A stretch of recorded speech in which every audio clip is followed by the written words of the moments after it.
generally speaking, to feed the fascial engine, we use partial range lifts and lower volume. So to me, the biggest difference you would see in our weight room is range of motion more than anything. That was Andrew Paul, and you're listening to the Just Fly Performance Podcast.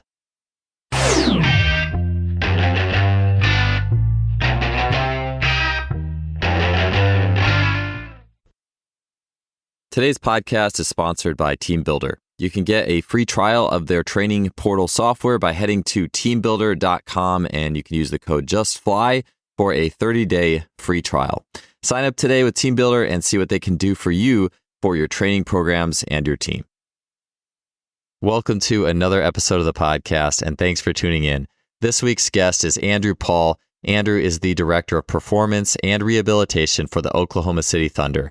He is both a sports performance coach as well as a physical therapist and was recently named the NBSCA Strength Coach of the Year in 2022-2023.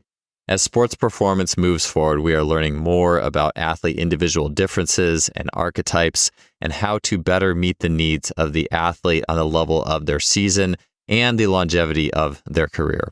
On today's podcast, Andrew will be talking about key differences between muscular movers and elastic movers in basketball, how to best select their exercises. He'll talk about propulsive and absorption-based exercises and movements, range of motion concepts, working strengths versus weaknesses, and much more on the show. Andrew is really pushing forward that high-performance envelope in training. I enjoyed this conversation immensely and excited to get this episode going. So let's get to episode 412 here with Andrew Paul. Andrew, it's awesome to have you on the show. Thanks for being here today, man. No, I really appreciate. I'm a big fan of the podcast. I'm a big fan of your book, everything you do, Elastic Essentials course as well. So I was flattered you asked me. So thank you very much. Yeah, I was watching one of the presentations you had done, and I absolutely loved what you were talking about with the propulsive and absorption based movement qualities and strategies. And I know like the categorization of athletes in the buckets is such a big thing. It's becoming more popular and a bigger part of how we see movement, but there's a lot of ways to categorize it. I really love what you had put together, and it was an older presentation as well that I watched, so maybe there's some things that had changed since then. But tell me a little bit about how you came to see those individual qualities in athletes. Like, who were some big influences? What were some moments of yours where you started to see the differences in athletic movement in a different light, and to where you are now with it? I think that could be a long story, but I'll say that I started off. This is my 19th year in the profession. I started off as a strength coach, similar to most people, in that I was probably just an average athlete that wanted to be elite, and started training at a very young age. Got into strength and conditioning with a coach in high school who's very good, and got me into Olympic weightlifting. And what happens when you get into Olympic weightlifting in the 90s this is back before it was cool, is that you see some people at the national, international competitive level that are exceptionally powerful, exceptionally strong. And it doesn't take you long to recognize that there are athletes that are not exceptionally strong in the weight room, but are exceptional on their court or on the field. And that's just an observation when you're young, is that there are some people that are fantastic on the field or on the court, and then you put them in the weight room and they're different beasts, and then vice versa. There's people that are fantastic in the weight room. And so I think that was an observation when I was younger. I became a coach after that. You reinforce that, where you see amazing athletes do things that your best lifters cannot do. And I think wrapping your mind around that as a young coach was something that stuck with me for a long time. Most people can relate with that. Moving through things, I think also if you go back to just some basic influences when you're young, super training, the InnoSport group was one of the first, the best sports book ever, was one of my first books I've read back in 2007 or 2006.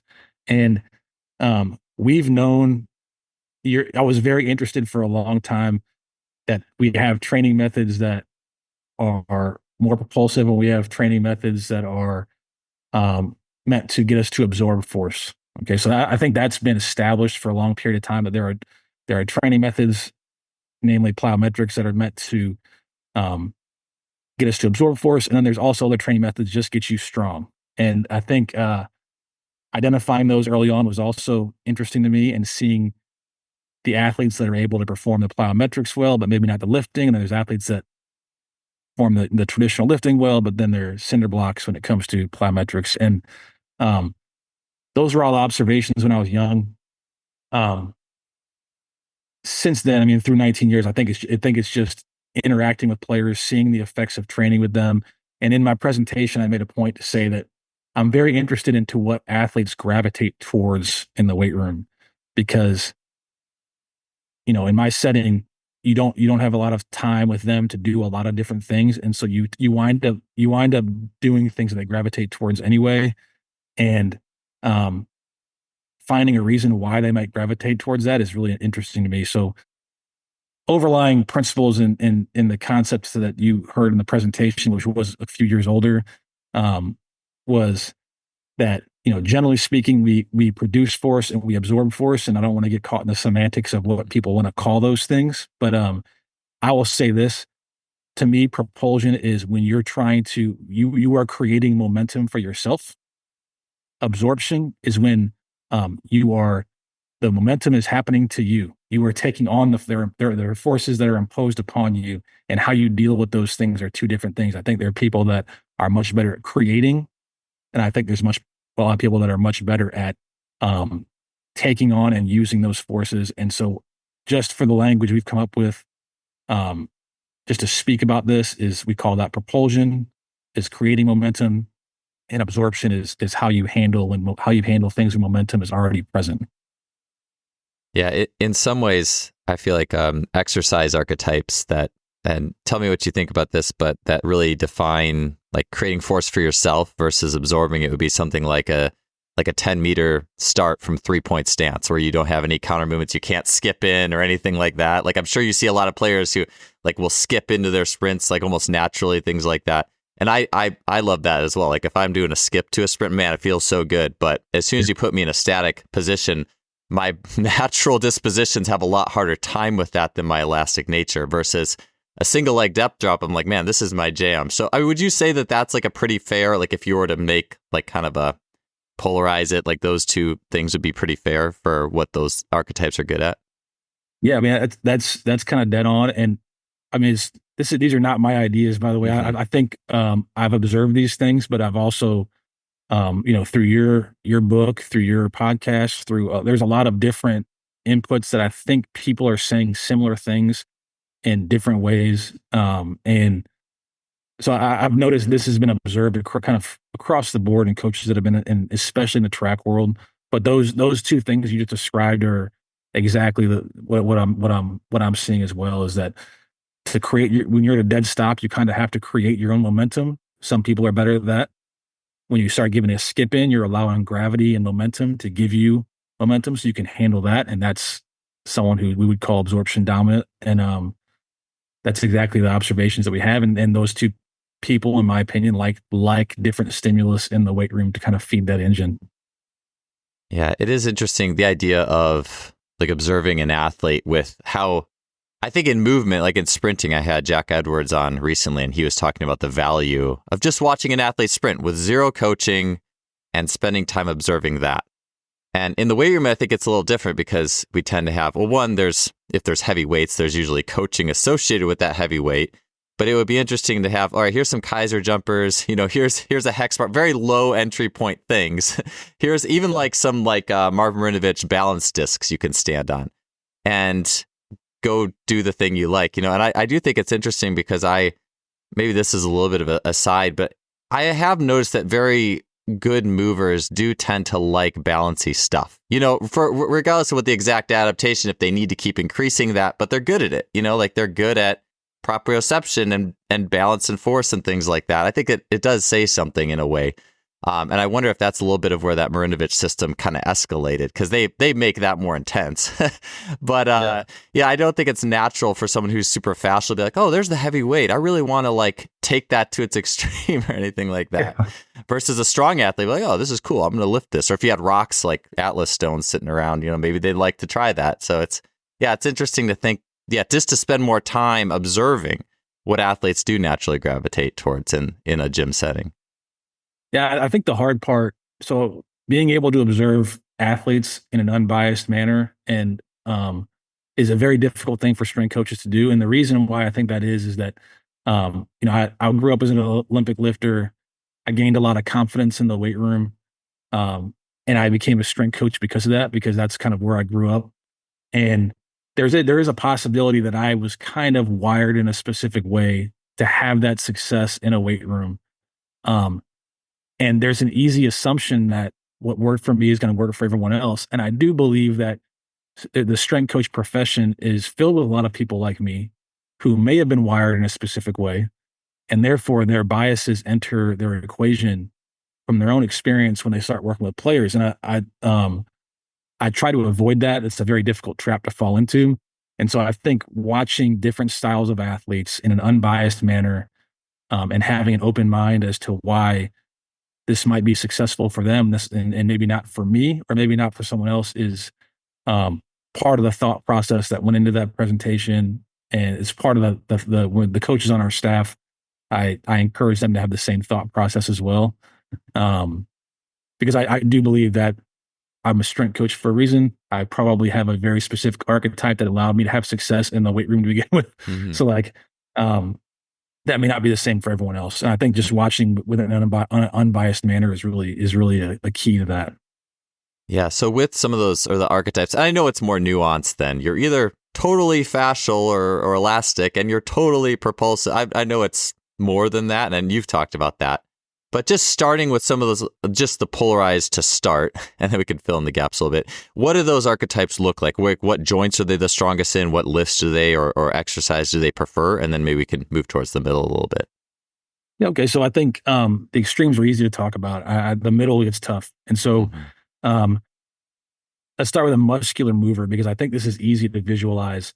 Um, a muscular mover likes, when they jump, to get a large counter movement depth. They get deeper. And so that's one of the things you can measure on force plates, is how deep they come out of that. And the reason why they like to get deeper into their depth is because the deeper you are, the you create a bigger concentric impulse to push yourself out of the bottom.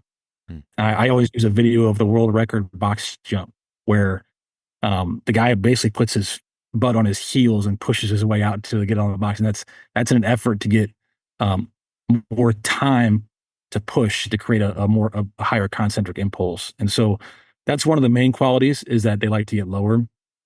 They usually operate better in deeper joint angles because they have more time to push. And that shows up laterally.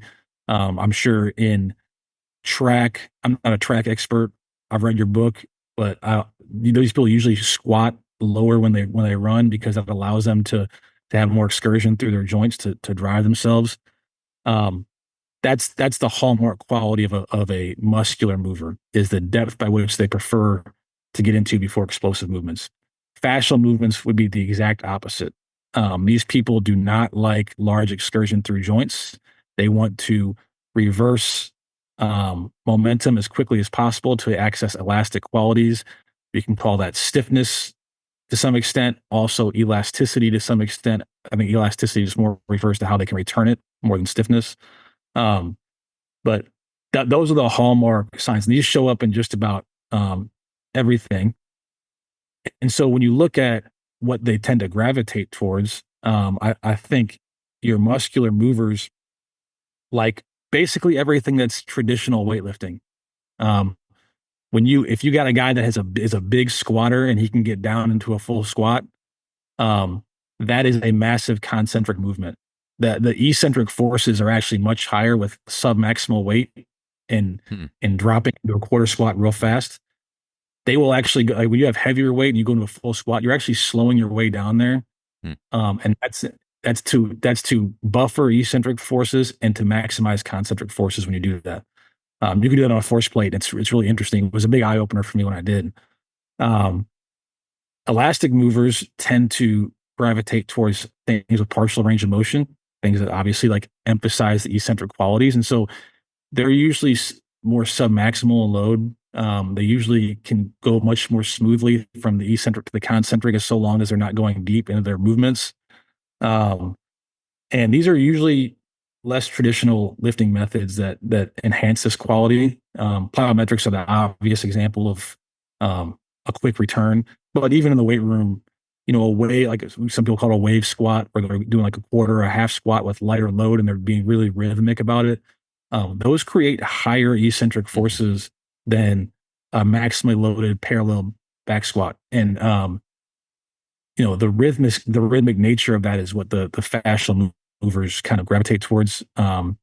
So that's the hallmark signs of the two. That is, if I could pick one metric that separates the extremes, it's excursion through joints, and um, particularly when they're jumping and things like that. That's the number one thing, and it'll show up in a lot of different ways. Yeah, I love those ideas. As you were talking too, I think the natural next question then is okay, so if you have someone who's very fascial and elastic and that's their movement quality, and they like things in the gym that are more rhythmic and probably less range of motion and not doing like heavy deep squats all the time, obviously, but what, in terms of like looking at, well, do they have a bandwidth of weakness that we need to address? How far and when do we take that? Or the muscular mover who needs to produce or have a higher rate of force development, move through less range ideally at some point to be able to be quicker. How do you, maybe I'll just make this, how do you, one, go with their strengths when they need to, and then two, how do you approach their weaknesses? That's probably like a 30-minute potential answer. I maybe should just made it one or the other. However you want to take that. Yeah, I can tell you my thoughts on it, and like I mean, everyone has different thoughts. I think for one, the first question I have, particularly, and this is more related to the fascial or elastic mover, is this a problem? And usually, it becomes a problem when the training age is very low, and it's important to understand that I think I view fascial and elastic movers as relying on exceptionally high degrees of relative peak force. And that's a physics equation. And if their force production capabilities are not high, some of these guys are stronger than you think they are. Mm-hmm. If particularly when you put them in an isometric with low skill like requirements, they're stronger than you think they are because they're already showing you they can produce these ridiculously high peak forces as they take off. If that has to be developed, and they have to go through a GPP program when they're young. Um, and then they can really declare themselves. So I try not to judge them too early. Um, that's probably the most critical with a young. When we get 19-year-olds, I mean, we get guys that have never been in a weight room before. A young fascial or elastic mover may just be that way because he doesn't have the ability yet, and so he's doing what he can do. Um, so that's my default is they're going to go through a GPP program, um, and let them declare themselves.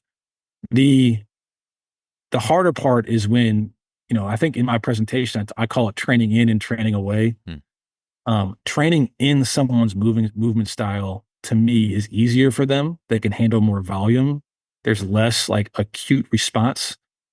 For me, if I just hop into some hurdle hops one day, my knees are going to hurt the next day. Some people can do it all day. And um, so the first thing is it a problem? The second thing I have to think about is, okay, if I want to train them away from their movement style, which would be the opposite, I have to be very, very delicate on volume and dosage, particularly in 82 game season. Um, so what I do is I try to find areas of the year, and there are some times in the year where our schedule is less congested and less dense, and I can kind of tease those components in and see how they do. Um, and then the third time I can really train them away is early off season. I can really expose them to some methods that are quite a bit different from what they've experienced before. I've never experienced a player that completely rewires themselves into like some new move. So, um, what we call it training away, and it's really obvious with the extremes, but I try to be diligent about being very minimal with volume, very, very careful with dosage on those things, and then doing it during times of the year where they're not stressed as much elsewhere. I do think it's healthy to train in both manners. I think that you can't continue to build like this engine with no options, with no gears, I should say. If you're only given the sixth gear all the time, like you gotta give them something else to work with. Um, So I don't know if that makes sense, but I just learned that some people can handle more volume. Muscular movers can really handle more volume of heavy loads through full ranges. You give an elastic guy the Mhm. same amount of load, the same range, and they're going to be sore for the next 3 days, and they're not going to want to come to the weight room ever again. Yeah. So there's just a different response there. Yeah. I think I think we tend to think, or a common way to think would be, well, especially people who are really strong, like the muscular type, well, they just need, why don't we just give them rhythmic and fast, explosive stuff all the time? Because that's their weakness. But even, I remember in my first couple of years at Cal, I started working with a swimmer who had won the Olympic gold medal in the 100 free in 2012. And just like 6'6", 230, super strong, could throw a 40-pound medicine ball higher than the throwers on the track team. I mean, but the coach had told me early, yeah, when we do too much fast stuff in the weight room with him, he really, like, his nervous system blows up. And to me, that was like a what? Like, how do you know, like, and I mean, and I don't even think it was necessarily like, depth jumps or anything like that, but just faster stuff.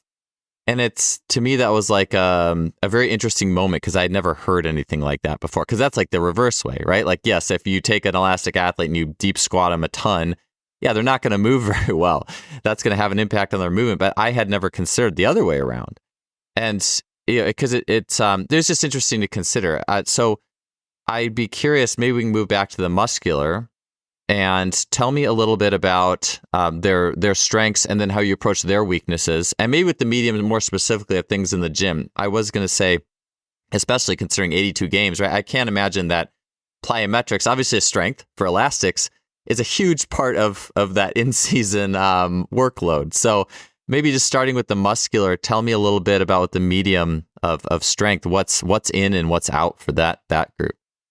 Yeah, I think the decision making process on what's in and out it's a bigger conversation that extends, and this is just kind of the dynamics of professional sports that extends to the coaching staff and to our front office. And the question is, everyone likes to focus on the superstars that are going to be in the NBA 15 plus years. A majority of the people we deal with um, are, I want to say, marginal, but like they're people that the NBA has a lot of people that come in and out of the door, and it's like what what is keeping this person in the NBA? What's the best route to keep this person getting a paycheck? And that's the decision making that goes on with the feedback from the coaching staff, the feedback from the front office, and the sit down with the player and like what do they really want to work on?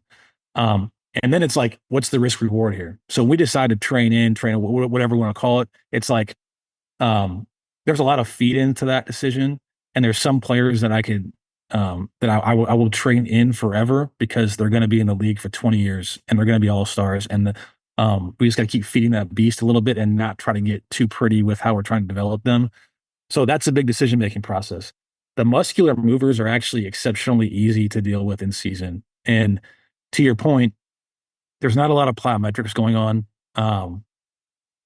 In season, largely, especially guys that play heavy, Mm-hmm. heavy game minutes. I mean, there's nothing more explosive and elastic than what's going on the court. And so it's a big part of what their body's experiencing. And so when you deal with muscular movers, it's very, very simple. The ultimate muscular movement that is purely propulsive is a deadlift. And most of them love to deadlift heavy loads. Um, and so I try to find one, and this is just how we manage our schedule. I try to find a what I'll call a primary lift that feeds that beast that they can do 1 to 2 times a week when the schedule allows it and get heavy. And that is in season with most of our impulsive players. That tends to be the deadlift. Like, it just tends to be something easy that feeds their engine. Um, but there's others that do prefer to squat. Slow tempo eccentric squats with a fast concentric feed that beast for them. Hmm. You can kind of buffer eccentric forces with a tempo on the way down and then allow them to kind of feed themselves on the way up. We actually add chains even to novice lifters in the weight room. I actually think chains are we look at it as an advanced technique for power, but it lightens the load at the most extreme angles for people that are not great lifters.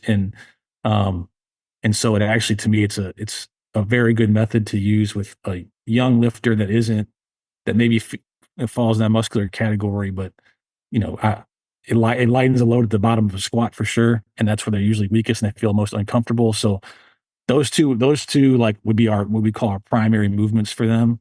A heavy step up for someone who has an asymmetry is a very propulsive dominant movement, particularly a higher step up. When you start getting into lower step ups, you're starting to deal with more like a elastic range. So Yeah. I think the muscular movers, you can talk about more traditional lifting in the sense that you're just kind of buffering some eccentric load and you're trying to emphasize the concentric movement, and that kind of helps feed them a little bit. Yeah. But like I said, a lot easier to deal with in season. Yeah, it's pretty standard. Like as you're saying, that's like, hey, that's a lot of standard strength and conditioning, slow tempos and full ranges, and I'm assuming the deadlifts. I'm assuming that's like a trap bar, generally speaking. Yeah, we have like I said, we go towards preference for players, but trap bar is kind of the default for most of them. There are a few guys that prefer straight bar deadlifts. It's whatever they're proficient at and they prefer. I like to choose that for them.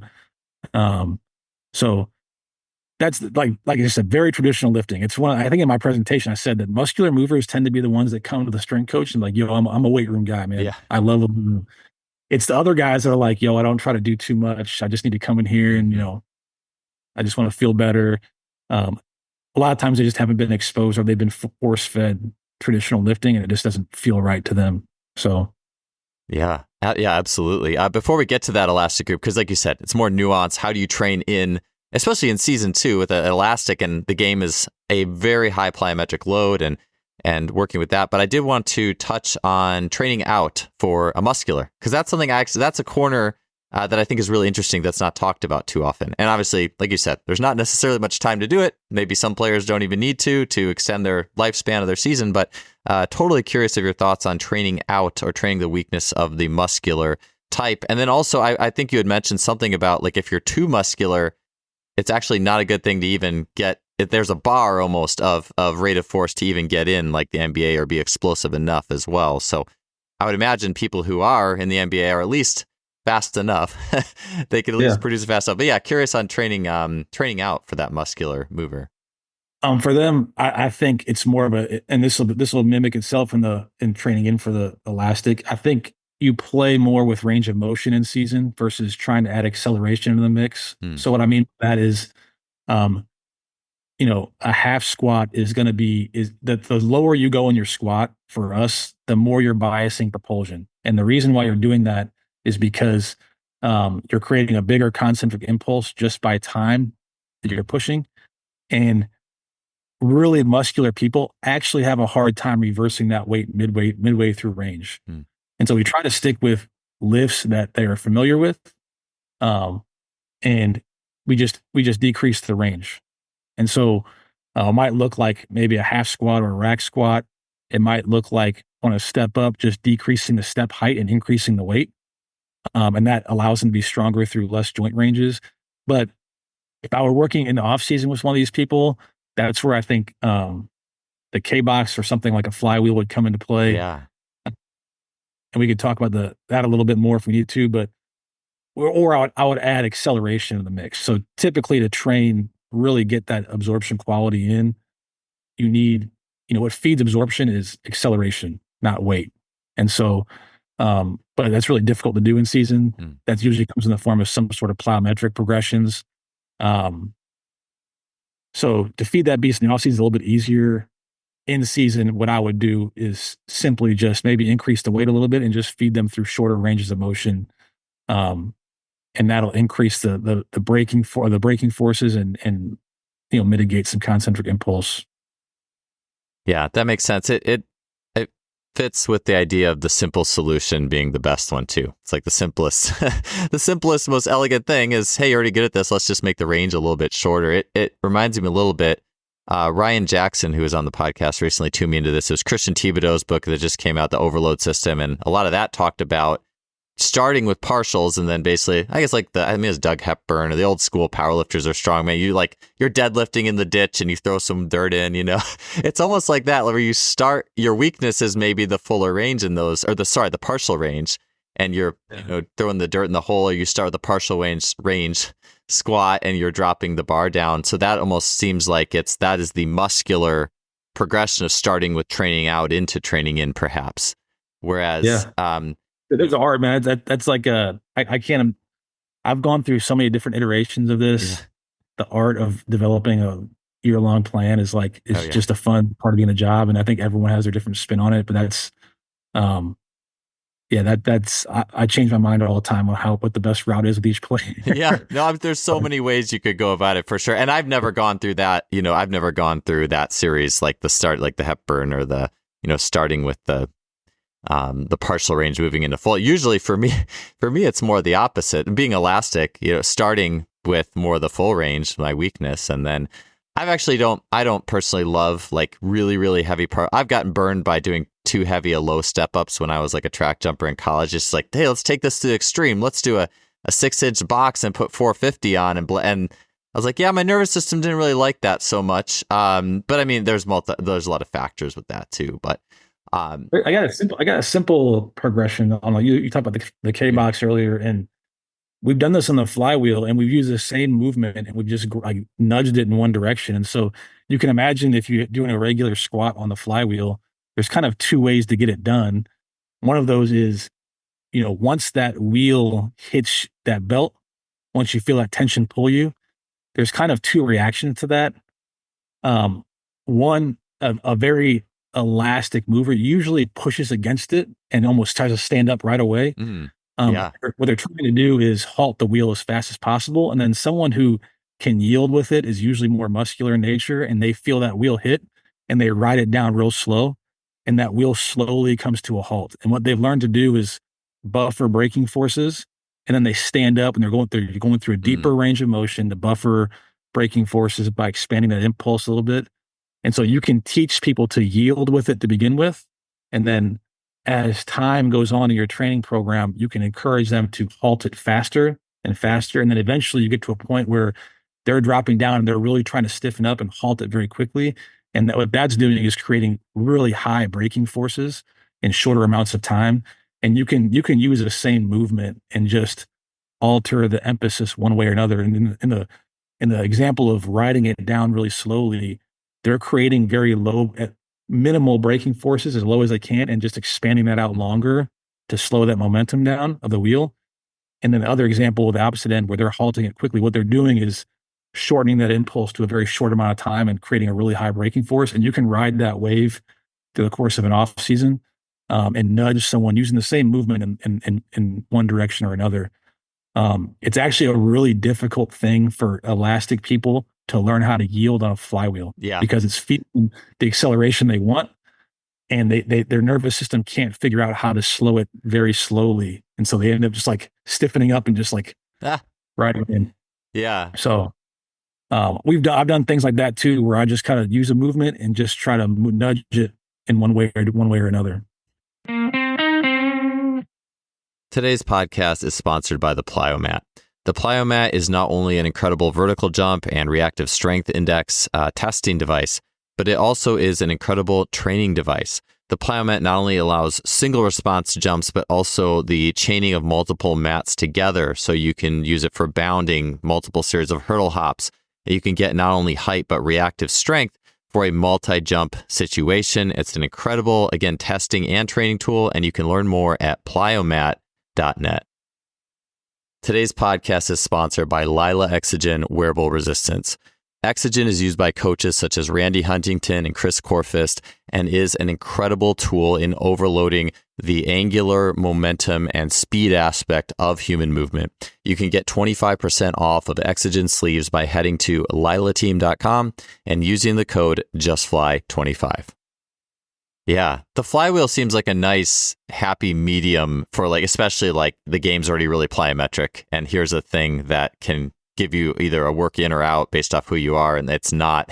It's a little slower. It's a more tension. What's the word I'm looking for? Tension stable. The tension is more constant. One of the things I've really liked with the flywheel is, and I've had good luck, especially for myself and other elastic people, is heels elevated, full range, not crazy, just using the tension basically, high rep squats for knee health and things. And maybe that's just because it is a stable tension way to feed that weakness. And it's not overly intensive, good blood flow. I've personally, as an elastic, I have never been crazy about like the fast like half or quarters, but maybe that's because I already have it, and I'll just do plyometrics and get it, and I don't know. So Same thing. it's Well, yeah, the plyo base, you're basically creating the same force curve, I think, yeah, and probably even more extreme with plyos. So it's just interesting, man. And like I have, if you can get an elastic person to feel that yielding, like you're talking about, you're gonna need some modifications. You're gonna need some heel lifts. yeah. You need them to feel themselves be behind their feet a little bit, in order for them to do it. But it can be a really, really good adjunct to just for general health for them.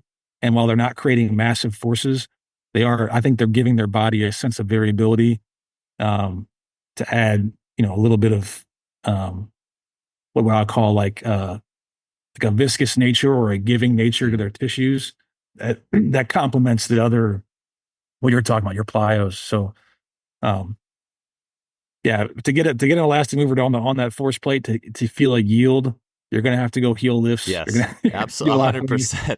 And Um, yeah, if you don't, I find that like just what you're talking about, that reflex that makes you want to fight the weight instantly and go back up. If you don't elevate the heels, it just kicks in right away. Like yeah, it is so hard to do that, and it just feels so good to put a 2x4 or lifts or whatever, and just that makes it feel naturally yield. And yeah, like to me, that is almost one of the easiest ways to feel yielding that I know of. Is just heels elevated, full range flywheel stuff. It just feels good. Feels like super easy. So, I want to ask you actually. That gets my mind on the slow tempo stuff, just in general slow tempo, like restoration. But I do want to get to, because I'll forget about it.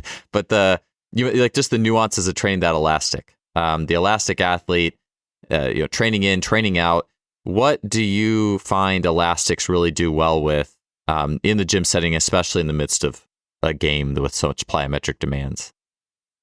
um, so yeah, I think the slow tempo stuff is really an interesting topic because I think a lot of what we're talking about is feeding their primary engine using some sort of output lift, and we talked about muscular using squats or deadlifts. Um, I would do the same. To me, it's a function of range of motion more than it is anything. And in season, I'm very delicate about adding anything that's like going to be acceleration based into the mix. Um, it just there's a lot of there's that's a whole other topic for me to go off on a tangent on. Yeah, So yeah. generally speaking, to feed the fascial engine, we use partial range lifts and lower volume. So to me, the biggest difference you would see in our weight room is range of motion more than anything. Now, with that being said, that's feeding their primary engine for us is maybe like 10% of their program and happens for one exercise, maybe twice a week on a good week. Hmm. The rest of their program is what we call tissue capacity work. Hmm. And that is work that is meant to target specific tissues that are issues in basketball: groin, hamstrings, calves, quads, those sorts of things. And one thing I've come to value a lot during the course of an 82 game season with tons of travel is I took a course recently from a guy named Danny Foley. It's called the Fascia Chronicles. I think Yeah. he just came out with a new one. And I have, which I haven't taken yet, the Fascia Mechanics of Sport. And he kind I like taking courses that hit on something that I've kind of figured out. I just hadn't had anyone speak to me about it. Is there's a difference between challenging the contractile units, challenging the musculotendinous unit, and then also challenging connective tissue. And um, a lot of what we're doing in the weight room, for the most part, in season, is challenging the connective tissue qualities. Um, and I've come to highly value slow, submaximal loads, specifically things that become three dimensional. And um, I think a lot of strength and conditioning coaches write a lot of that stuff off as being fluff because it's hard to measure the outcomes there. Hmm. And the more I do of submaximal eccentric loading and sometimes three dimensional in nature, um, while if you put someone on a force plate, you're not creating any forces. I have found the connective tissue and the muscle strains that have occurred have been like very minimal, and a lot of that is due to that sort of training. So I would say 85 to 90% of our training is actually slower in tempo, and that's to engage kind of the tissue gliding qualities and the viscous qualities of connective tissue. I actually think it's a big problem. I could go on this forever. We have become very good at measuring output. We have a Kangatech in our weight room. We have force plates, mid thigh pulls. Those are output measures. And the more you measure output, the more you think you have to train for more output. And it almost becomes a major issue. Yes. And you forget that there's other qualities to training that people view as fluff or people view as unnecessary, or because it's not amounting to an output measure gain. And I think that's a low resolution view. That's a view that's assuming that we can measure everything that is important right now. And I don't think that's true. I think that the more you train for high outputs in a course in an 82 game season, the more you're going to have issues related to output, which is like strains. If I train someone to improve stiffness, I can jack up their vertical jump. I can make them a testing monster, but they're getting that they're getting that in a game. And so, the more you stack those stimulus on top of each other, it becomes an issue. And like, I think I want to say that's a major problem in sports right now is, the lack of balance and flow. And it's because everything, like if I'm so output driven and I have lack of time, I'm going to go to something that's really high output driven. But the problem is the guy just played a basketball game. I'll get out and play with the guys sometimes, and it's exhausting. Like that's a taxing event. So like I think having a respect for those things and just understanding that what Danny Foley presented was, I thought, a really insightful view of training, not just contractile tissue and musculotendinous units, but also connective tissue quality at the same time. That's taken over a big bulk of our program. So that was a long answer to the slow tempo question. Elastic people need connective tissue resilience. And one of the ways you do that is by not focusing on output measures, but by going through maybe three-dimensional in nature, but slower tempo, fuller range motion is absolutely essential to that. You're just not going to be able to handle big loads. That's fine. Yeah. I love that answer. Danny Foley, I checked out the recent course. I've seen a little bit of it, and it's awesome. I think that stuff. And also just like what you mentioned, if you look at, I guess you could say left brain, right brain, masculine thinking, feminine thinking, those kind of ideas, output is a very left brain type entity. It's something you have a number on, you can track it. But like those recovery pieces, I don't think it's possible to say exactly what's going on with every piece of the recovery, with exactly how the fascia is aligning. There's a little bit of that. I don't know. I just did this podcast with Tim Anderson as well. And there's like this feeling to recovery that's almost it's just a different way of thinking. And I think that some of the ways that I've changed, even in my programming, and I don't always do this, but a lot of times I used to do the strength days they were very much output. It was more like triphasic type stuff. And these days, I still do that from time to time. I still use French contrast and I still love those types of things, but I've become a little more, especially with older clients, those strength days are just there a lot more to set up the plyo and speed days. And that's where the plyo and speed is where the contrast really comes in. Like, all right, we're going to be on all cylinders here. And sometimes it's good to do, the output and weight room stuff for sure. But I definitely have taken a lot more of that on. And I think, you mentioned the step ups. I know when I was in high school playing basketball, my dad had bought all these USA track and field videos. And one of the exercises for high jump, it was like 12-inch step ups, barbell on the back. And I just started messing around with that in the basement. Like, that's basically all I would do. I'd go to basketball practice. We didn't have a strength coach. And a lot of my learning was in the basement of what to do. And it was just sets of 10 to 12 with a 12 to 13-inch block, finagle the bar on my back off the bench press. It was just so weird. But I mean, I was working with like probably 200 to maybe 275, which honestly for a 12-inch block isn't crazy. But in a way, it was like strengths, but it was restorative reps. Like, it wasn't like I'm not doing like sets of 3. And I mean, man, I'll tell you, I maintained so many great qualities. And I had done depth jumps program before the season in years past. So I had that like neuromuscular output.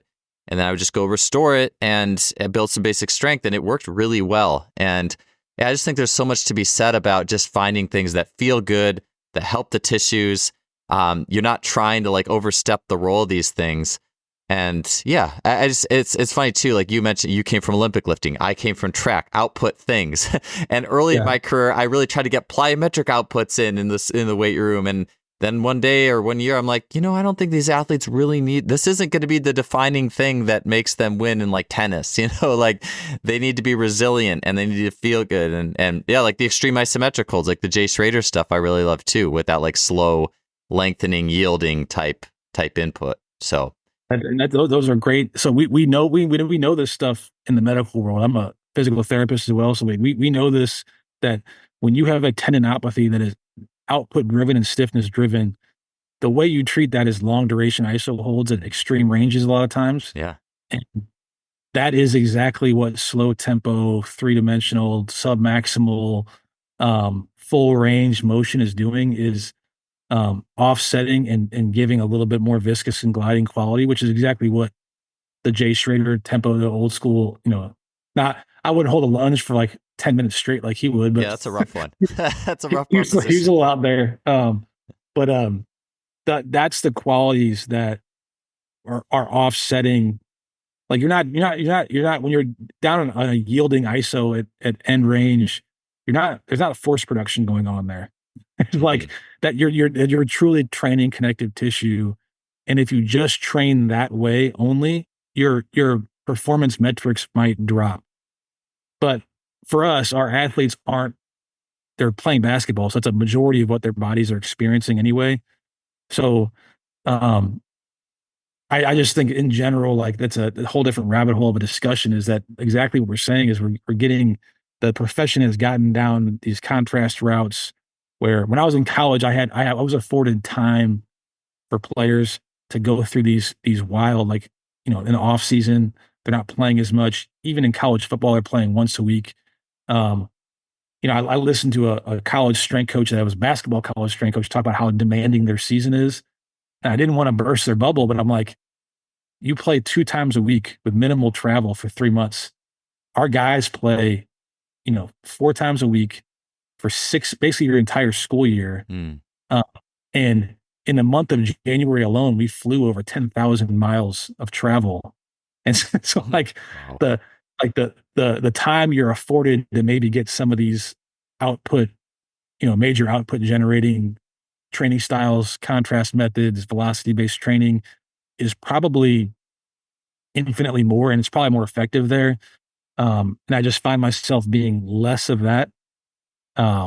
So pick a primary movement that fits their style, feed that occasionally, and then supplement that with a lot more slow tempo work, full range work, yielding isometrics, three-dimensional range. And not saying I've perfected a formula. It seems to have worked fairly well in maintaining some qualities while keeping them on the court. So I think that's an undervalued area for sure.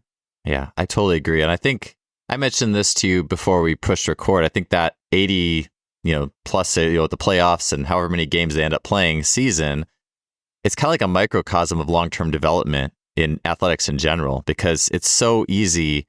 It's like, because the job of strength and conditioning, is a formalized field, and so many people who did that were from an output side of things. It's like, well, let's put an output in, but it's like, well, the sport's already the output, and we have, how many years is your career? And I look at, it's just, I think it's so easy to start blasting kids early. We're in the middle school early. Let's start, getting after the heavy lifts or the heavy versions.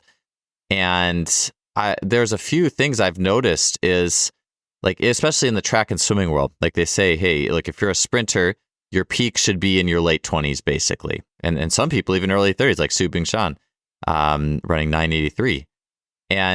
But I find that, like, I've seen track systems, and I won't say the name of the coach, but his mantra was adapt or die. And he trained tons of national champions in high school. And I worked with a few kids who came out of that system when I was at Cal. They transferred.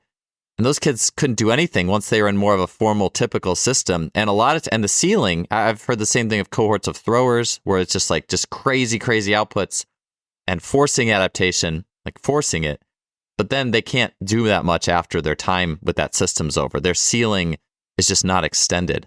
And I don't think we with the way, if everyone's chasing their thing, hey, I want to chase my outputs. I'm the strength coach. Let me chase my outputs, and obviously the sports, we're trying to win. Like, we're trying to practice hard and play hard. Like, not everyone can always chase their outputs all the time. Like, there has to be that seeing of the total picture. And I think the same way you see that for the length of the season, that's a long and demanding season. I also think there's a lot of nuances for how we see middle school to high school to if you're going to keep competing and keep going. How do we set you up so that we're not just chasing outputs? And with that track system too, I was going to say that one of the big lifts was this super heavy quarter squats. Just bam, and although I guess that's not necessarily it is taxing on the nervous system, but it is interesting to think about that. Yeah, I think for us, Matt, like, this is it's a difficult conversation, because when our players are stressed throughout the course of the year, what they're going to accrue is stiffness, and that's there's a neuromuscular component to that. There's also a true tissue component to that, where like they're going to accrue stiffness. Now, stiffness is a superpower when it comes to outputs. We know that. We know we can get high vertical jumps by going through stiffness dominant programs. The problem is that you get to a point where you're hammering the same stimulus on top of itself, overlaid with metabolic fatigue and wild amounts of travel and sleep schedules that are all over the place. So like and a lot of the problems that pop up, muscular strains, back spasms, these are generally like, because stiffness has a side effect. We know that stiffness is not only related to performance, it's related to injury. It's related to tendinopathy. It's related to stress fractures. It's related to spinal. If I'm a very stiff person, I tend to absorb very quickly into my spine, and that causes issues. And so like it's a double-edged sword that we have to recognize both ends of it. And in some point in time, we can recognize the sign. I'm a therapist, so I get players on the table a lot. And I try to, before games, recognize subtle signs of accrued stiffness, whether that's feeling the need to make sure it's, the tibiofemoral joint is rotating properly, because as they start accruing stiffness, that's going to stiffen up. I mean, that's literally your end feel is going to change.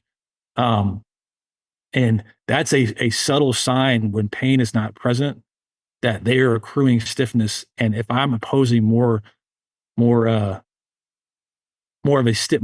output driven measures in the weight room on top of that, I'm asking them to accrue more stiffness. So it's like, there's an art to it where I think feeling the player and seeing what they look like and feeling their joints and feeling subtle changes without like turning them into head cases where they're just like, how does my body feel today? And I have to feel every joint. That's not what it is. It should be very subtle and smooth. And, but it gives me information about how they're responding to their minutes played, their travel, their recovery, and their training program. And then it's a small, I had quarter squats, planned for tomorrow, but based on how he's talking to me, how I'm feeling his joints, I'm not going to make a big deal about it to him. I'm going to go with a goblet squat on a heel lift with a slow eccentric tomorrow and see if I can't mitigate some of the stiffness that I feel like you're accruing.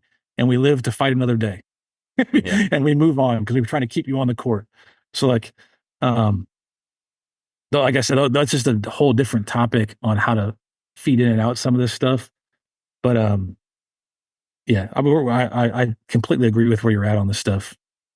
Yeah, with the injury, I did find it interesting. Yeah, the presentation you talked about this was like, well, if your superpower is elastic, and you have a foot or ankle or Achilles or whatever injury, it's a lot more catastrophic than if you're a force mover. Like, tell me a little bit about that. We can get into the hybrids too. I need to ask you about the hybrids. I'm like, this call is not going to be long enough to get into the fullness of this whole thing by a long shot. But tell me about, like the common injuries and how that pattern. And I just think it's so cool that you're a therapist and you're working with the tissues as well. I think that knowledge has to play in such a unique and instinct building way. But yeah, tell me a little bit about the injury patterns that are seen in the different types.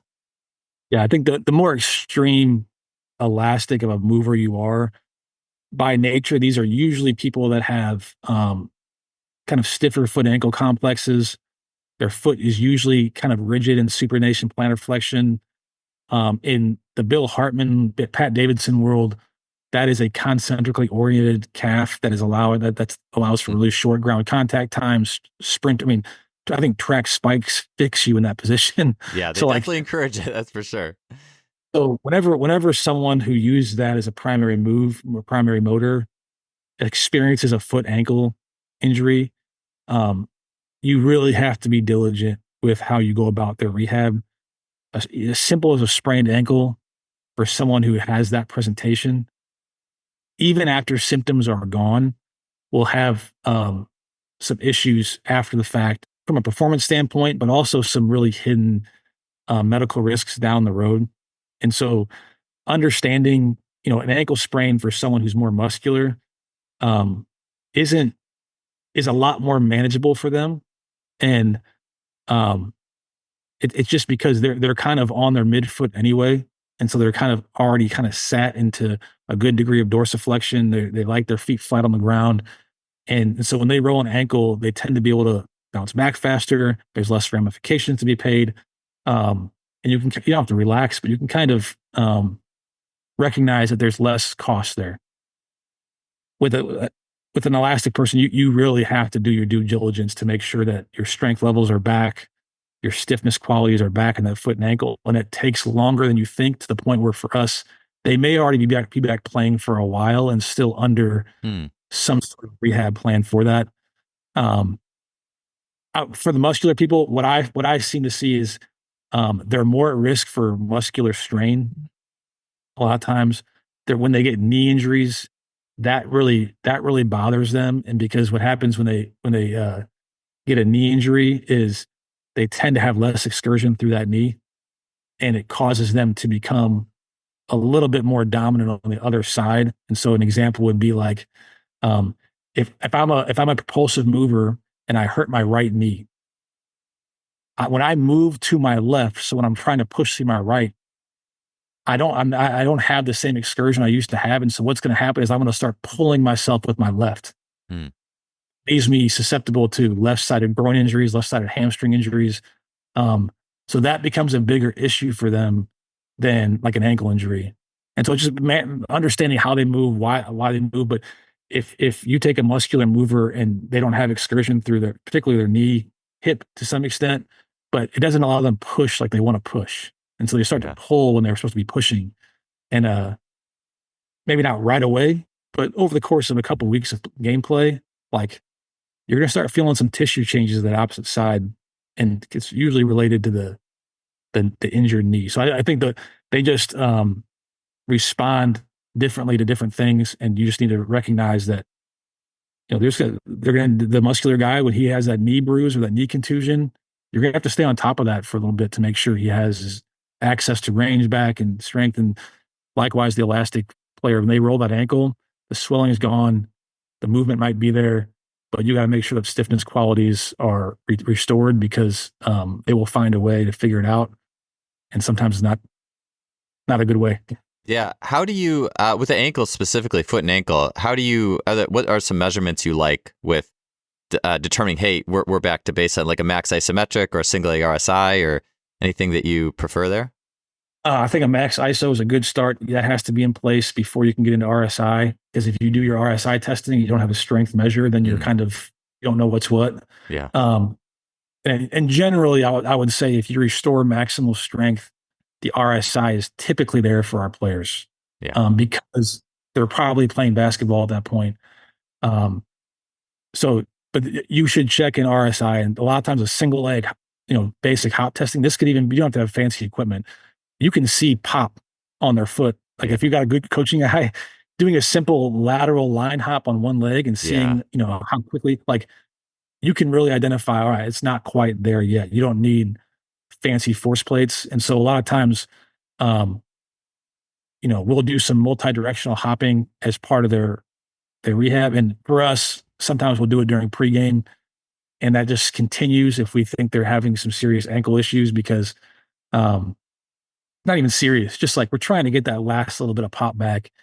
And so I would make sure your range is in good. And it's basic to me. It's like really basic rehab, just good attention to detail and not settling on the player saying, "Yeah, I feel good," because there's things underneath the hood that he's not recognizing. So range, peak force, peak ISO is a great way. Once you get the peak ISO to a reasonable degree, the elasticity is usually there. Um, I don't know why this is, might be a proprioception thing, but I've noticed players once they get, if you do an RSI on just a straight up and down on one leg, that will come back. But when you start adding a coordination component, like a like old school dot drill or something, Oh yeah. like lasts. It's like Yeah. like they will get their pop back and they won't really have proprioceptive. I don't know if it's proprioceptive control. So I make sure we check the boxes of multi-directional elasticity and Mm. getting angles in the mix at the end. Um, because they will look totally normal and they will test good on like a contact mat or a force plate. And then all of a sudden you get them into like a multi-directional drill and it's like zero control. Mm. So I don't know what that is. I actually noticed that even if you test them early in elasticity, I call it drift when they're on a contact mat and they're just doing a single leg hop up and down. They're not able to hit the same relatively the same point on the mat and they actually Uh-huh. drift one way or another. So it might be the same thing I'm observing there, but um, those would be the measures. I think having a good baseline RSI, peak strength is first, RSI is second, and then using your coaching eye to see if they can control that is a reasonable way to go about it. Yeah, back with like the left right brain thing that kind of it is that more right brained or that that just seeing the timing, like something you have visually, like the visual skills. Like you don't need a number for absolutely everything. Like being able to have that. I'm sure the players appreciate that too. To not just have a number for everything. Hey, you're moving really well. Just to have a coach tell you that. There's something that's to that for sure. A lot of them, as soon as you get them into the multi-directional hopping with they know when they're off. They'll know Yeah. more than they'll know more about. It's like the strength stuff they don't recognize. But when you start getting into elastic work and specifically multi-directional elastic work, that they recognize a different side to side very quickly, and they recognize a lack of control, and so they can appreciate that. Yeah. Yeah. Yeah. I'm sure they feel it as well. I was going to ask you a little bit about training the feet and the ankle joint and specifically with like kind of the muscular because the elastic, they already likely have it and then some for so many of them. And I had actually a funny anecdote I did want to run by you because your work made me think, it made me remember this. I had forgotten about this because I am just such a pure, I mean, well, in high school, even more so, I kind of turned into a little bit more muscular qualities the more I lifted. But when I was in, I think I want to say it was like sixth or seventh grade, somewhere in there, I was getting patellar issues in my jump leg, my left leg. And they put me in like a straight leg brace, like for, I don't know, 6 weeks. And I would play in it. Like I would play pickup basketball in this straight leg brace in my left leg. And it's funny because I wish I saw my jumping before then. It's funny, like I will like video my kids, like if they're running or doing whatever, I'll video them from time to time because I'm just curious how they learn and move. I don't coach them, but it's almost like my little library of motor learning and development to see how our skills change over time. And I mean, my high jump technique eventually evolved into this weird, well, it's funny because it's kind of like actually shades of it were like, if you put me side by side with how Sotomayor, the world record holder, takes off, there's a lot of similarities until like probably the latter quarter of the takeoff. Then he does some things that are superhuman that I couldn't keep up with. But I keep my leg insanely straight and I swing my other leg like it's a soccer kick. And it's like, it's just cramming it into the ankle. Like, it's like, let's bypass the knee. Let's go kind of hip, mostly foot and ankle, and then just swing the heck out of the rest of the body around that elasticity.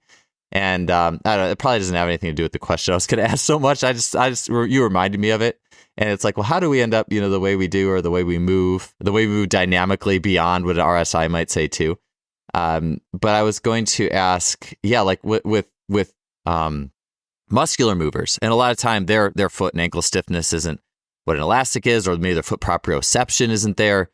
I'm curious, and maybe, and I was thinking of, was that training out for some of them too, if they aren't like super great through the feet? How does that play in for those athletes, either off season or in season? Good question, man. I have my thoughts on this. I don't know how, like I said, all these thoughts I'm sharing evolve and change. So you interview me a year from now, I'm going to have different things to say. So, Bill Hartman has a very interesting model to me. And if people are familiar with this, he'll talk about people that are usually, in in his language, they're expanded with narrow ISAs. In our language, those are usually your more elastic type of athlete. And those positions and those archetypes are associated with positions of lower force production. And so um, a lot of times those athletes are great at using their heel and their forefoot.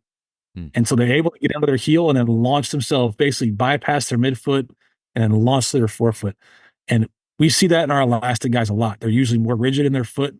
They usually, when you're lifting a heavy load in the weight room, particularly on 2 feet with your feet underneath you, you have to access your midfoot, and they're not that great at that.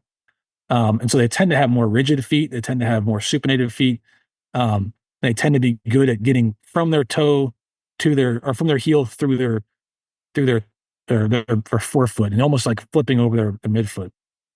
The more muscular you get, the more those people like to sit in their midfoot, and they tend to have more supple feet. Sometimes they're heavily pronated and soft, and they can sit there. So like they kind of require, in my opinion, different interventions to just help mitigate some of the things that come along with it. When you're dealing with an elastic person, you tend to need to mobilize their feet more, make sure their toes are moving, make sure their midfoot's moving, because they will stiffen up and their plantar fascia gets so stiff.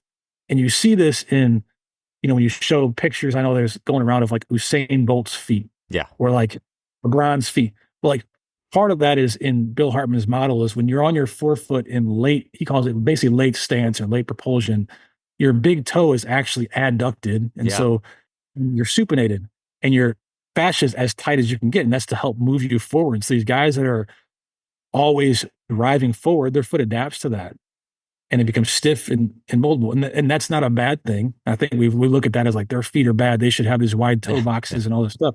It's like having a wide, soft, open foot could be advantageous for activities of daily living, maybe standing on one foot statically.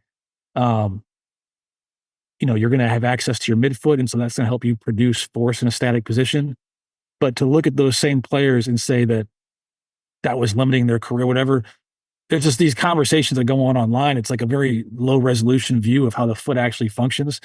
And so these people that are elastically driven and really, heel to forefoot tend to have like just usually stiffer feet for us. I don't know if this is everyone's observations. This is just mine.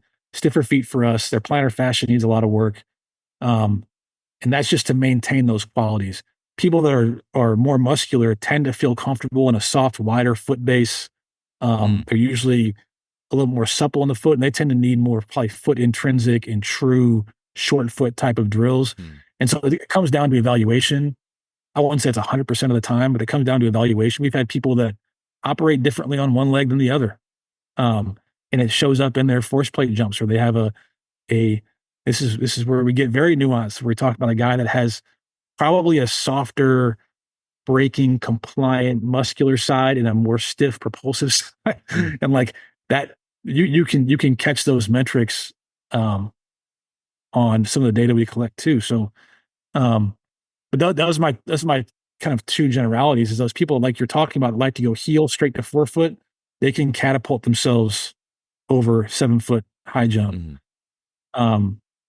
Muscular people like to get into that midfoot. And so they probably don't have that quality of being able to get behind themselves and go. It's like, have you ever watched a power lifter try to run and just jump from a running start? Yeah. They almost have to do a complete stop. Yeah. And like find their midfoot and go.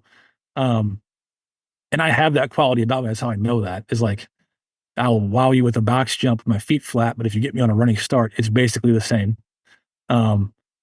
So that's my observations in that is, the stiffer, bypass the midfoot in a supinated position. Usually their plantar fascia is tighter. That's the elastically driven people. You're going to have some toe changes in direction just based on they're always in a toe off position. And then your muscular movers are usually a little more supple. They like to access their midfoot. They can benefit from a lot of short foot, true intrinsic work. If I were to separate into those two categories, that would be it. Yeah, it makes sense to me too in the idea of if I took someone who's midfoot dominant, I'm like, oh, you got to be forefoot dominant. Oh, that might mess up the whole system. It's like, well, let's just start with the strength. Let's just start with the strength piece, and your body can, upgrade that part of your foot, and then the whole system will kind of work itself out. Versus, I think, almost telling someone they have to use this part of their foot more. Maybe they do, but at the same time, like maybe it was a strength issue, and if you resolve the strength issue, things will just, like I said, it's like there's a lot of floating pieces with the whole thing. And think about this, like, because we deal with this with guys that are on their heels on defense and their coach wants them to get on their midfoot, is those foot positions also coincide with other joint positions. And so, when you're on your midfoot, you're in the position of maximal force production and your sacrum is nutated. So it's tilted forward. And that has to be that way. And so if you think about what a power lifter would look like, what it does is it puts the sacrum, or it interacts with the spine in what's they call a closed pack position. And in order to get on your midfoot appropriately, you have to have a nutated sacrum. In order to get on your rear foot appropriately, you have to do the opposite.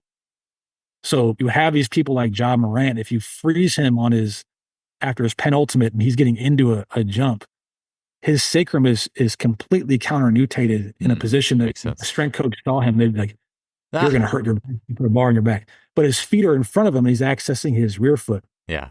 And when you talk about changing things up the chain, those are the sorts of things that have to change. Is that sometimes these guys that are midfoot people, really good with loads, really good with force production, tend to be hingers by nature. Their sacrum is usually really nice in a nutated position. It's ideal for deadlifting. It's ideal for squatting. Not ideal for an approach jump. And so sometimes they're fixed. They're kind of fixed that way. And then you look at the opposite, which would be, I use the example of someone like John Moran, who's obviously like an extreme, but he can tuck that sacrum underneath him to access his rear foot.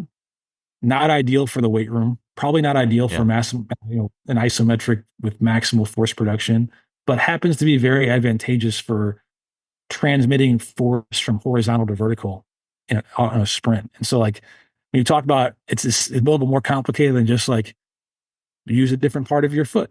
Well, like the mechanics up the chain are like, they require something else of you also, and you got to make sure you have access to that, or it's probably not going to work very well.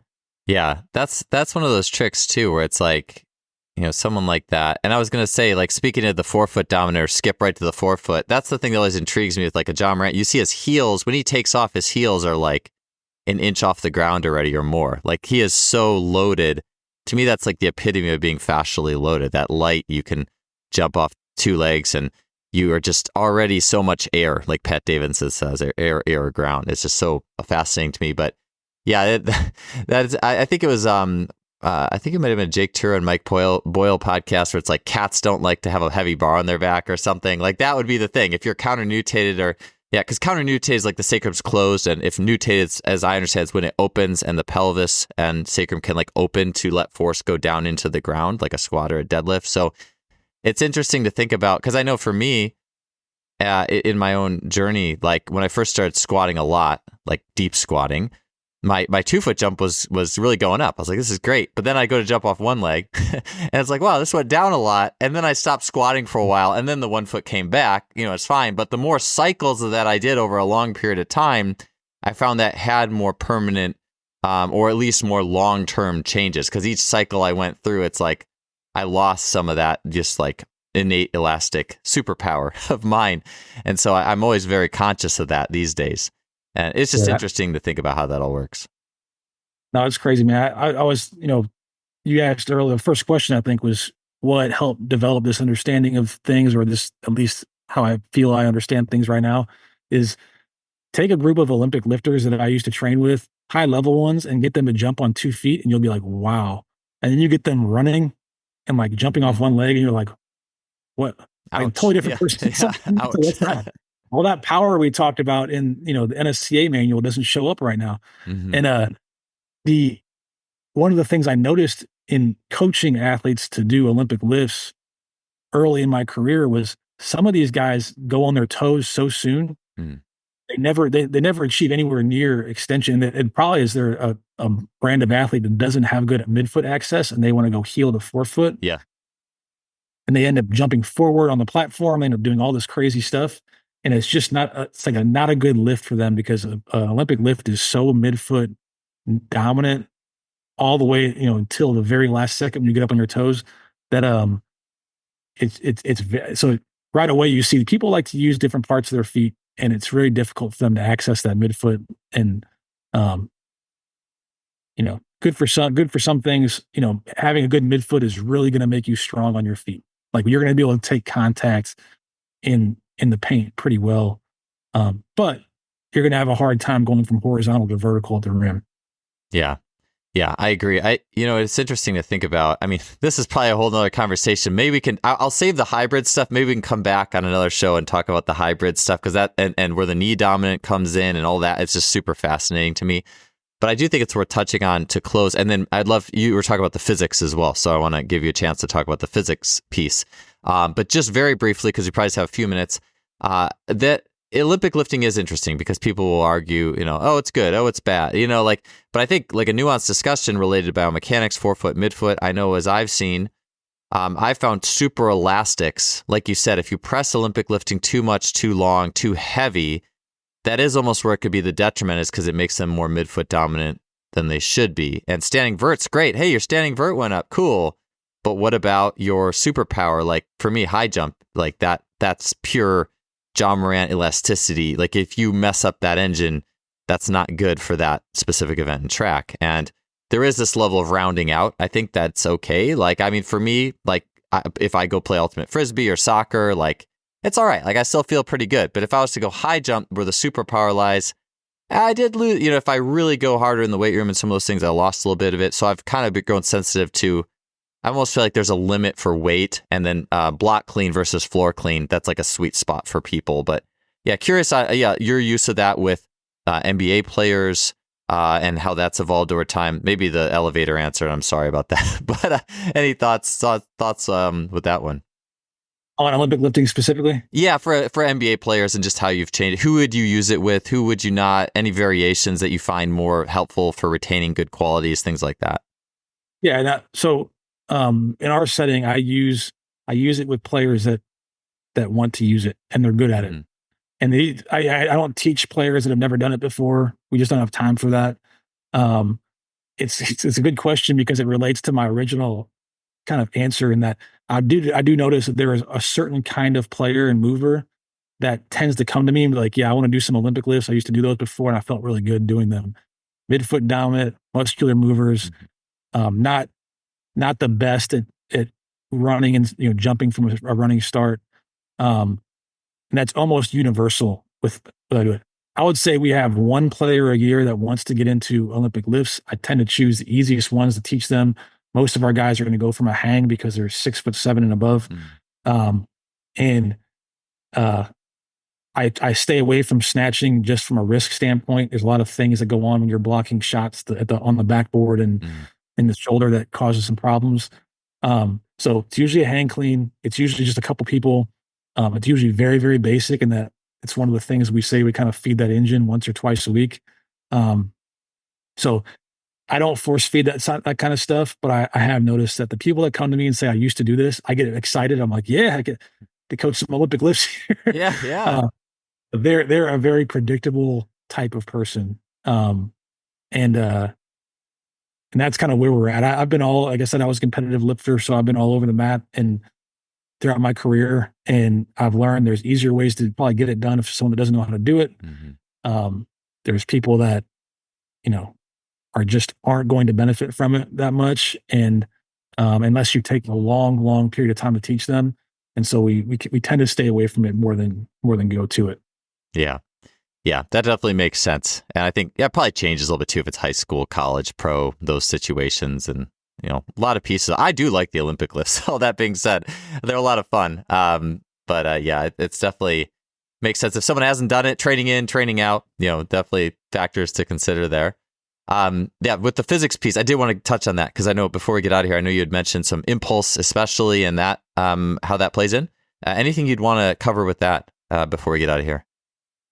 Yeah, well, I think we covered a lot of it without really discussing it. I think that when you talk about muscular movement strategies and absorption movement strategies, um, you're really talking about a play on momentum, and you're talking about a play on physics. And so the way I describe this stuff is, um, if I were to fall, if I were to just do a drop jump off a 45-inch box, so my body comes to the ground, and at impact, it has a certain amount of momentum.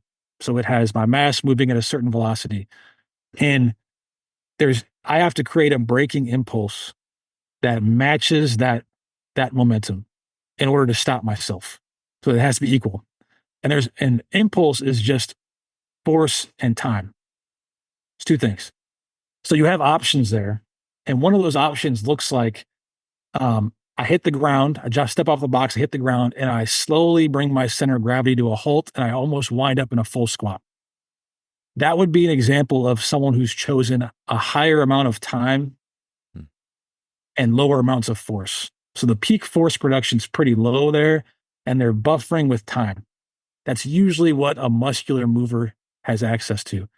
The opposite side of the spectrum would be if I step off, I hit the ground, it's like a fast pop stick. What I've done is had a massive amount of peak force in a very short amount of time. And so when I say time, I make sure for our staff that we understand that a player's access to time is in joint range of motion. That's what ultimately equals time. If I go into a deeper counter movement, more range of motion, and I push up into a jump, my concentric impulse is going to be higher, not because of more force production, because I've pushed for longer time by going through more range. Muscular movers by nature are they like to rely on time, versus high force production. Mm. Um, Elastic movers are different, and you can help an elastic mover. They will accrue stiffness. They will accrue joint stiffness over years because it makes them more efficient at doing that strategy of very little amount of time and high force. So you can help them a little bit by trying to maximize their joint range, knowing that you're not going to change it drastically. But there's other things you need to think about with them, because if I'm reliant on just purely peak force to meet my momentum, my mass and velocity, I've got to make sure my mass is in check. Yeah. So if I gain a lot of weight and I'm still trying to meet that that momentum with a high amount of force production in a short amount of time, you better be a lot stronger with that weight. But your best bet is to really watch your hypertrophy methods with those people, because they will accrue stress fractures, muscle strains, tendinopathies at an astronomical rate Yeah. with mass. It's just the physics of what they're trying to do. Um, and ultimately, that's how I think about all the lifting methods we use: is what sort of impulse am I working on with this person? How can I best maximize their ability to do this? Um, slow. We talked about slow tempo, slow work is all a method to give them maybe there's some connective tissue health qualities, but it's also a method to give them access to this idea of low force production over longer periods of time through deeper ranges. And that's why it tends to be beneficial for these elastic athletes, I think, also, even though I know it's not going to result in some kind of like, crazy jump metric or sprint metric. It's going to allow them to play basketball longer because it gives Yeah. them variability. Like that's what they want. Um, so that's generally how we view the physics of it: is you're dealing with impulses and how they want to do things. And the elastic ones are probably the most obvious ones to make sure you have a good handle on. Yeah, yeah, for sure. It's like that's where, just like we start with the polarity, like muscular and elastic, with that elastic, having that polarity of, all right, you're super explosive here. Here's some totally opposite things that is non-specific in many ways to help offset that and keep your superpower going for as long as we can. That's exactly it. And then you look at, that's one of the reasons why range of motion is limited for elastics for when you're training in, because you're allowed to handle more weight through a shorter range. That increases peak force, Hmm. not necessarily total impulse. And so like that's kind of the background of why limiting range for those people is generally feeding into what they're doing. Yeah, that makes perfect sense. Well, hey, we'll have to get to the hybrid piece next time, because I think that could be a pretty big discussion. Super fascinating. I think all the things in the middle of the polarities could probably be several episodes, but I do look forward to chatting about that again at some point. Andrew, it was fantastic having you on. Thank you for making the time today. It was great talking to you. I'm happy you asked. I've been a fan of yours for a long time, and took your course and read your book and listened to the podcast. So I really appreciate it, man.